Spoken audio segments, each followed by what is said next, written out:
तो अगर तुम मुझसे पूछो कि कब तक इंडिया एक डेवलप कंट्री बन जाएगा, तो इसका जवाब मैं नहीं दे सकता। बट हाँ, मैं तुम्हें ये कॉन्फिडेंटली बता सकता हूँ कि बायोडाइवर्सिटी के मामले पे ना हमारे प्यारे भारत जैसा कंट्री तुम्हें शायद ही कोई मिले। यहाँ तुम्हें मिलेगा कई तरह तरह के जानवर, कई तरह तरह के पशु पक्षियाँ और पेड़ पौधे, इतना कि तुम गिन भी नहीं पाओगे। बट यहाँ आज दुख की बात यह भी है कि अंग्रेजों के लालच के कारण और हमारे राजा महाराजाओं के शौक के कारण आज कई सारे जानवर हमारे साथ नहीं है। अब जैसे चीता जैसे एक प्यारा जानवर आज हमारे साथ नहीं है, आखिरी बार देखा गया था 1952 को। और फिर हमारे पास एक प्यारा सा पक्षी भी था, पिंक हेडेड डक, जो कि आज हमारे साथ नहीं है, आखिरी बार ये देखा गया था 1950s को। अब देखो जो आगे हो चुका है ना, उसका तो हम कुछ कर नहीं सकते। हमारे हाथ पे जो है ना, हमें उसे ही करना पड़ेगा। और हमारे हाथ पे क्या है, जो है हमारे पास, उसे हम कंजर्व करें। तो यार शुरुआत करते हैं हमारा पहला टॉपिक कि क्यों हमें वाइल्ड लाइफ और फॉरेस्ट को कंजर्व करना चाहिए। अब देखो, अगर हम चाहते हैं ना अपने इकोलॉजिकल डाइवर्सिटी को बचाए रखना और अपने लाइफ सपोर्ट सिस्टम को बरकरार रखना, तो हमें कंजर्वेशन करना ही पड़ेगा। क्योंकि तुम्हें पता है हम सब एक सिस्टम से बंधे हुए हैं, तो सिस्टम में अगर कहीं भी प्रॉब्लम होता है ना, तो उसका इम्पैक्ट हम सब पे देखने मिलेगा। तो जरूरत यह है कि हम इन्हें कंजर्व करें। और इसी से रिलेटेड जो दूसरा पॉइंट है कि जेनेटिक डाइवर्सिटी जो है ना हमारा, इसे भी हमें बचाए रखना जरूरी है। क्योंकि तुम्हें पता है हम अलग है, इसीलिए हम खास है और हम आज तक सरवाइव कर पा रहे हैं। अगर ये इवोल्यूशन का जो प्रोसेस है ना, जिसे जेनेटिक डाइवर्सिटी होता है, ये अगर रुक जाए ना, तो भाई साहब हम तो निस्तो नाबूद हो जाएंगे। तो इसीलिए ये बहुत जरूरी है कि हम अपना इकोसिस्टम को बैलेंस करके रखें। अगर कहीं भी ये डगमगाया तो इसका इम्पैक्ट हम सब पे दिखेगा। अब मुझे पता है कि तुम लोग के दिमाग पे एक सवाल जरूर चल रहा होगा कि तो अचानक से ये कंजर्वेशन पे कहाँ से आ गया, इतने सारे टॉपिक आगे रह गए थे, उसे तूने क्यों पूरा नहीं किया।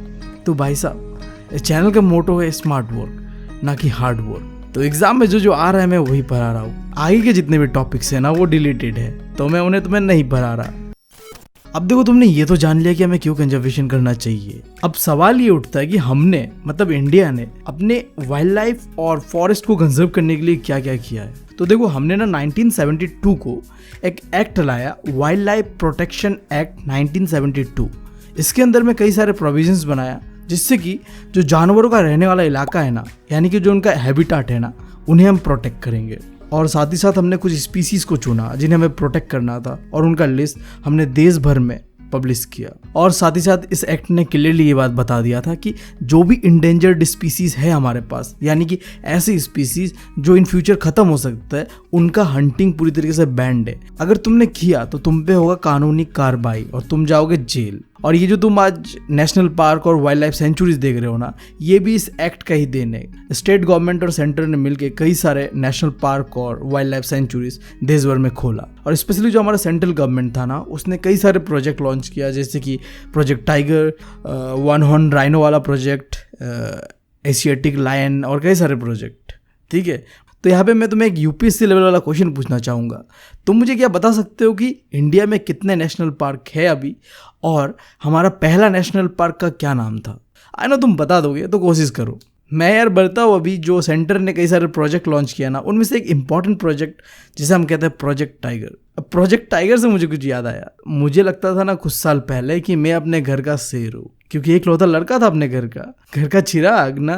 बट मेरा पूरा हवाबाजी निकाल दिया मम्मी ने एक दिन, जब मैंने मम्मी से कहा कि मम्मी मुझे PS4 चाहिए, अगर मुझे PS4 ना मिला तो मैं घर और खाना दोनों ही छोड़ दूंगा। मम्मी ने ऐसे इग्नोर किया जैसे मम्मी ने कुछ सुना ही नहीं। तो मैंने क्या किया, पहले खाना छोड़ा, जिससे मुझे कुछ फ़ायदा हुआ नहीं। तो मैंने सोचा थोड़ा टाइम के लिए घर ही छोड़ देता हूँ। तो अपने दोस्त के घर में जाके बैठ गया शाम तक। मम्मी ने एक बार ढूंढने की कोशिश भी नहीं किया मुझे। शाम हो चुका था और मैं डर चुका था कि अब क्या होगा। जब मैं वापस घर आया ना, तो भाई साहब मुझे समझ आया, तो क्या है, तू क्या औकात क्या तेरा, कि इस घर में मेरा औकात शेरों वाला नहीं, भीगी बिल्ली वाला है। इन्हें यार बिल्कुल फर्क ही नहीं पड़ा कि लड़के ने सुबह से खाना नहीं खाया, घर पे नहीं है लड़का, कहाँ गया है, ढूंढ तो लूं।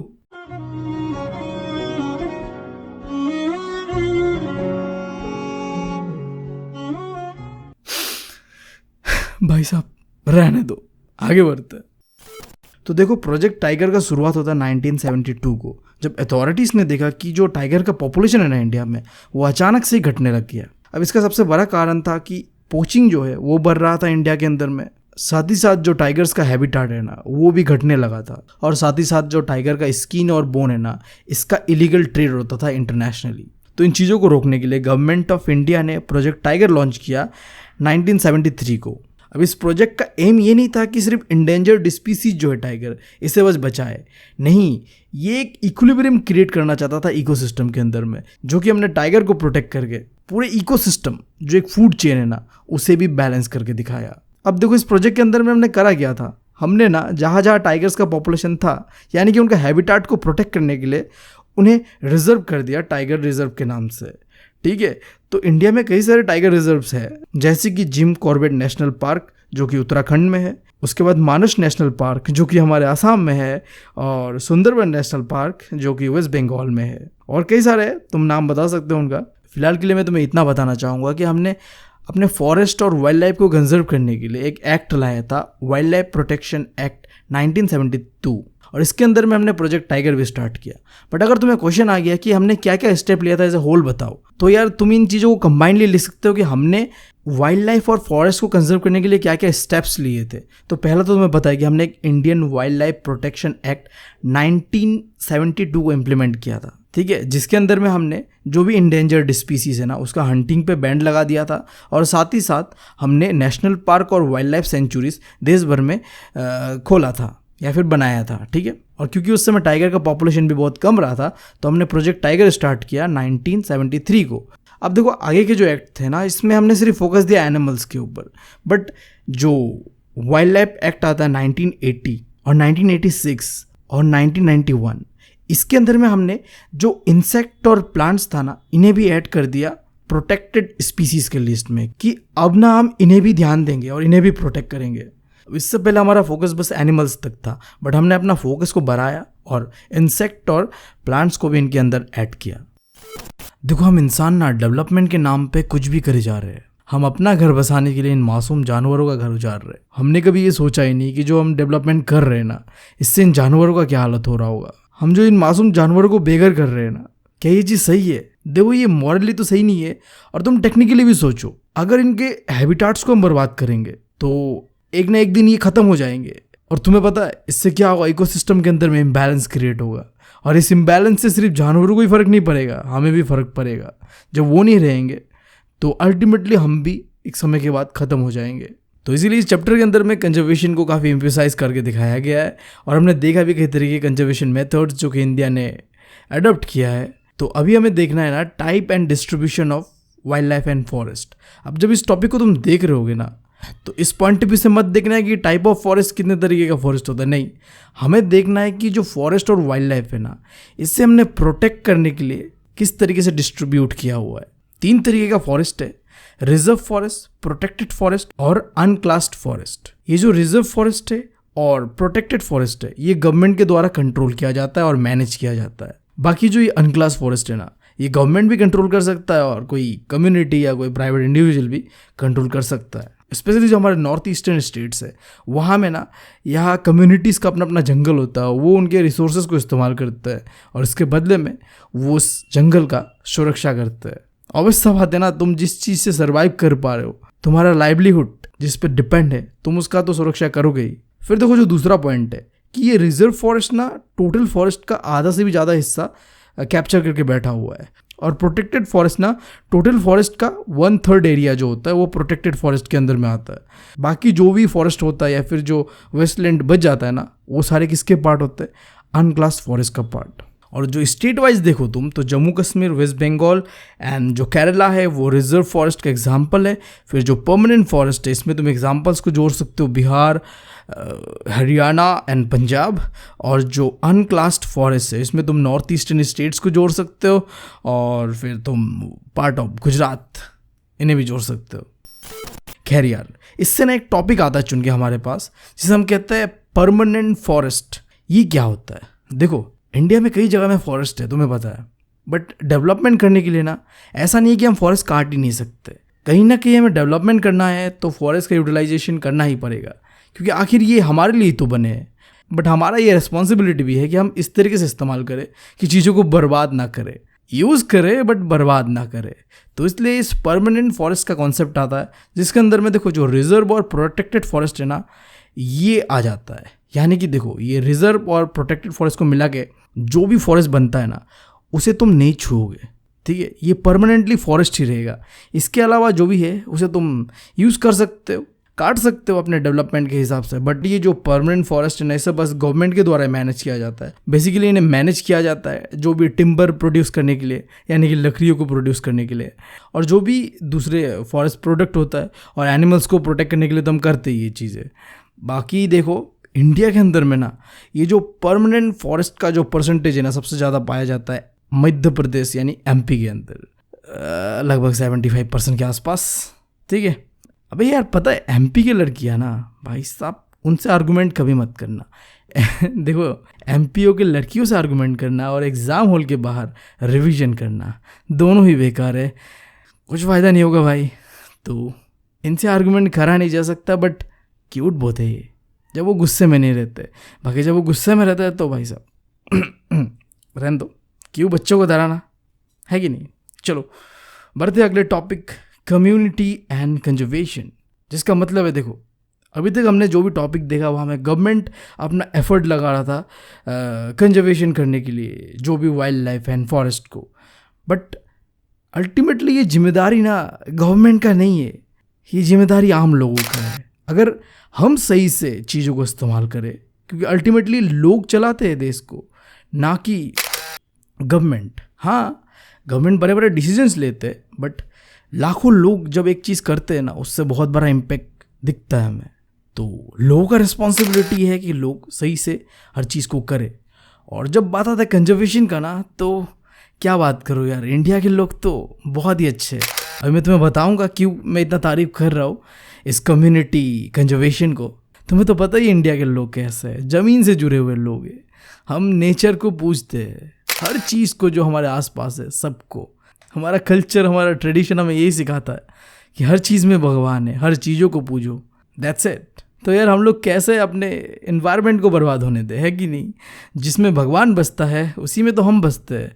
तो यहाँ पे हम कई सारे कम्युनिटीज़ को देखेंगे जिन्होंने कंजर्वेशन करने के लिए इन्वायरमेंट का अपने हदों को पार कर दिया। इसमें से सबसे पहला है सरिस्का टाइगर रिजर्व वाला जो इवेंट होता है। अब देखो ये जो टाइगर रिजर्व है ये लोकेटेड है अरावली हिल इन राजस्थान पे। और यहाँ क्या होता है, कुछ विलेजर्स प्रोटेस्ट कर रहे होते हैं जो भी आसपास इस टाइगर रिजर्व पे जो माइनिंग एक्टिविटी हो रहा था उसे रोकने के लिए। अब देखो एक समय हुआ करता था इंडिया के अंदर में जब माइनिंग माफिया होता था ना, वो बहुत ही स्ट्रॉन्ग था। तुमने केजीएफ मूवी में भी देखा है और कई सारे पुराने मूवीज़ को देख लो, वहाँ में दिखाता है कि किस तरीके से माफिया की तरह काम करता था ये जो माइनिंग करने वाले लोग, इसलिए उन्हें माइनिंग माफिया भी कहते हैं। बट जो वाइल्ड लाइफ प्रोटेक्शन एक्ट बना था ना, वहाँ में क्लियरली मेंशन था कि कोई भी इकोनॉमिक एक्टिविटी नहीं हो सकता वो टाइगर रिजर्व के आसपास। तो गांव के लोगों ने इस वाइल्ड लाइफ प्रोटेक्शन एक्ट के मदद से जो भी माइनिंग एक्टिविटी होता था ना उसे रोक दिया। फिर जो दूसरा कम्युनिटी मूवमेंट हमें देखने मिलता है कंजर्वेशन को लेके, वाइल्ड लाइफ और फॉरेस्ट को, वो देखने मिलता है अलवर डिस्ट्रिक्ट ऑफ राजस्थान में। अब देखो यहाँ क्या होता है, अलवर डिस्ट्रिक्ट के 5 गांव के लोगों ने मिलके 120 हेक्टर्स जो फॉरेस्ट लैंड था उसे कंबाइन करके भैरवदेव ढाकर सेंचुरी बना दिया। आई गेस ये कुछ वाइल्ड लाइफ सेंचुरी टाइप का कुछ होता होगा, जहाँ उन्होंने अपना ही रूल्स एंड रेगुलेशन बनाया, जहाँ उनका मेन मकसद ये था कि यहाँ हंटिंग को रोकना है और यहाँ के वाइल्ड लाइफ को हमें प्रोटेक्ट करना है बाहर के लोगों से। अभी ना हम बात करते हैं चिपको आंदोलन या फिर तुम कह लो चिपको मूवमेंट का। देखो यहाँ में क्या होता है, नॉन वायलेंस तरीके से लोगों ने पहले प्रोटेस्ट किया कि पैरों को मत काटो, बट जब इससे कोई भी काम बनता हुआ नहीं दिखा तो लोगों ने क्या किया, पैरों से जाके चिपक गए कि भाई साहब पहले अब हमें काटो फिर काटना पैरों को। और सही में बताओ तो इस मोमेंट को इसीलिए कहते हैं चिपको आंदोलन। और ये मोमेंट काफ़ी सक्सेसफुल था जिसने डिफॉरेस्टेशन जैसी चीज़ों को रोका कई जगह पे और साथ ही साथ एफॉरेस्टेशन जैसी चीज़ों को प्रमोट भी किया। तो इससे तुम्हें एक चीज़ तो पता चल ही रहा है कि अगर तुम कोई चीज़ को दिल से चाहते हो तो तुम उस चीज़ को कर सकते हो। बट मेरे साथ ना एकदम उल्टा होता है। तुमने तो ये बात सुना ही होगा कि अगर तुम कोई चीज़ को शिद्दत से चाहो ना तो पूरी कायनात उसे तुमसे मिलाने की साजिश करती है। बट मेरे साथ ऐसा नहीं होता। मेरे साथ क्या होता है, जब भी मैं कोई चीज़ को शिद्दत से चाहता हूँ ना तो पूरी कायनात अपनी गांड मरा के इस कोशिश में लग जाती है कि भाई साहब ये काम होना नहीं चाहिए, अगर ये काम होबे ना कुनूते ये काम होबे ना माने होबे ही ना। देखो देखो देखो देखो बात कर ही रहा था, फोन आ गया, देखा वॉइस ओवर कर रहा हूँ उसमें भी शांति नहीं है, मुझे सुकून नहीं है। हेलो भैया। हेलो, हाँ बोलो। आप क्या कर रहे हो? कुछ नहीं, क्या हुआ तुमको? नहीं, आप क्या कर रहे हो? ऐसे क्या कुछ नहीं कर रहे हो? कुछ तो कर रहे हो, बताओ। तुम रखो फोन, रखो फोन, रखो अरे क्या रखो, बताओ नहीं। रखो रखो रखो फोन, रखो फोन, रखो फोन, रखो। हद्दे भाई, क्या बोल रहा था मुझे भी नहीं पता, अभी स्क्रिप्ट ही भूल गया। कहा था मैं? हाँ, चिपको आंदोलन खत्म हो गया। चलो, अभी जो हमारा अगला मूवमेंट है वो है बीच बचाओ, बीच बचाओ आंदोलन। सॉरी फॉर दैट यार, ये जो पापी मुंह और दिमाग है ना, ये कभी भी और कहीं भी फिसल जाता है। क्या करूँ यार, इग्नोर करना इन चीज़ों को। मैं सही तरीके से बोलने की कोशिश करता हूँ, बीच बचाओ आंदोलन। हाँ, तो ये मूवमेंट पॉपुलराइज हुआ था थराई डिस्ट्रिक्ट ऑफ उत्तराखंड में, और इस मूवमेंट को मेनली लीड कर रहे थे फार्मर्स और सोशल एक्टिविस्ट ग्रुप। देखो, इस मूवमेंट का खास बात ये था कि इस मूवमेंट ने जो ट्रेडिशनल सीड्स है ना, उन्हें बचाने के ऊपर एम्फसाइज दिया, और साथ साथ जो एग्रीकल्चर के अंदर जो केमिकल फर्टिलाइजर्स, यानी कि तुम कह लो जो भी चीज़ें हम केमिकल का इस्तेमाल करते हैं ना एग्रीकल्चर में, उन्हें यूज़ करने को मना करके रखा था कि हम ट्रेडिशनली एग्रीकल्चर करें।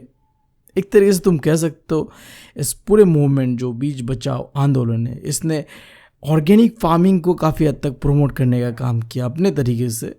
जहाँ अगर तुम अपने ट्रेडिशनल सीड्स का इस्तेमाल करके फार्मिंग करते हो, ऑब्वियस सा बात है उसमें तुम्हें क्या कहते हैं, केमिकल फर्टिलाइजर्स नहीं चाहिए होता है, कोई भी केमिकल नहीं चाहिए होता है, तो ये तो सही है ना तुम्हारे लिए भी। अब इसके बाद आखिरी, जॉइंट फॉरेस्ट मैनेजमेंट प्रोग्राम। देखो, ये एक इस तरीके का प्रोग्राम था जहाँ लोकल कम्युनिटीज़ को मैनेजमेंट जो है फॉरेस्ट का वो सौंप दिया गया। गवर्नमेंट सीधा कहते थे कि भाई देखो, तुम फॉरेस्ट को संभालो और इसके बदले में तुम फॉरेस्ट के कुछ चीज़ों को इस्तेमाल कर सकते हो।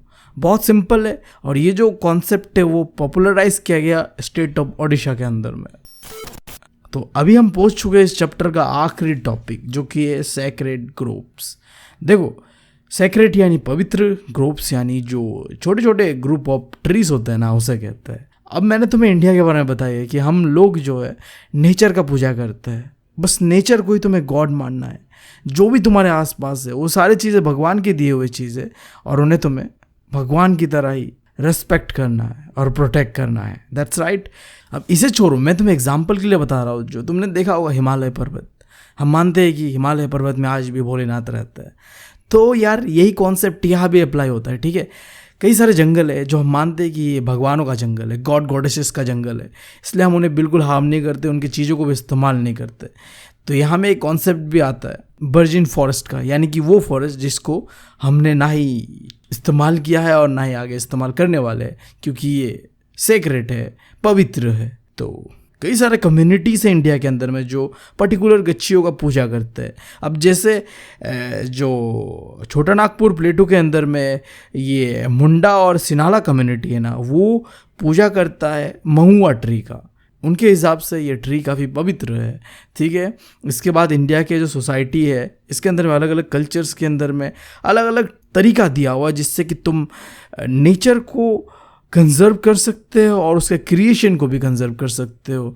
मतलब यहाँ में सिंपल है, फॉरेस्ट और फॉरेस्ट में रहने वाले जितने भी जीव जंतु है वही तो उसका क्रिएशन हुआ ना, उन सबको भी तुम प्रोटेक्ट करोगे। अब जैसे इसका एग्जाम्पल देते हुए एक कम्युनिटी है बिश्नोई कम्युनिटी, तो ये जानवरों को अपने साथ अपने ही तरीके से पालते, जंगली जानवरों को, जैसे कि ब्लैक बग हो गया, नीलगाय, पीकॉक, इन सबको अपने साथ रखते, अपने साथ पालते, जैसे अपना ही फैमिली का पार्ट मानते हैं। और अगर कोई इसे हार्म करे तो भाई साहब उनका क्या हालत होता है तुमने बताइए। एग्जाम्पल के लिए हमारे सल्लू भाई को ही ले लो, राजस्थान में गए तो भाई साहब कूट दिए जाएंगे क्या कहूँ यार। तो कुछ ऐसा होता है, ये वो देश है जहाँ हर चीज़ों को पूछा जाता है। कोई पैरों को पूछता है, कोई जंगल को पूछता है, कोई जानवरों को पूछता है। तो मैं चलता हुआ अपनी पेट पूजा करने, क्योंकि अपने पेट को भी पूजा करना ज़रूरी है। तुम लोग भी जाओ और अपनी पेट पूजा कर लो, वो भी बहुत ज़रूरी चीज़ होती है। और ये रहा तुम्हारे सामने वो प्लेलिस्ट जहाँ में क्लास 10 का जितने भी वीडियोस इस चैनल पे है वो सब डले हुए हैं, तो तुम 1 बाय 1 देख सकते हो। जो नहीं डले हुए वो बहुत ही जल्दी डल जाएंगे। सो तुम लोग सब्सक्राइब कर लेना, लाइक कमेंट कर लेना, और भाई साहब शेयर ज़रूर करना। इतना मेहनत लगता है इसे बनाने में, तुम्हारे इस शेयर से मोटिवेशन मिलता है अपने भाई को। सो मैं चलता हूँ। अगर कोई भी तुम लोगों को डाउट रहता है तो तुम मुझे इंस्टाग्राम पे बता सकते हो आके, और अपना प्यार दिखाने के लिए तुम कमेंट करके इंस्टाग्राम पे मुझे मेंशन कर सकते हो, मैं तुम्हें अपने स्टोरीज पे भी मेंशन कर दूंगा। Thank you, love you all.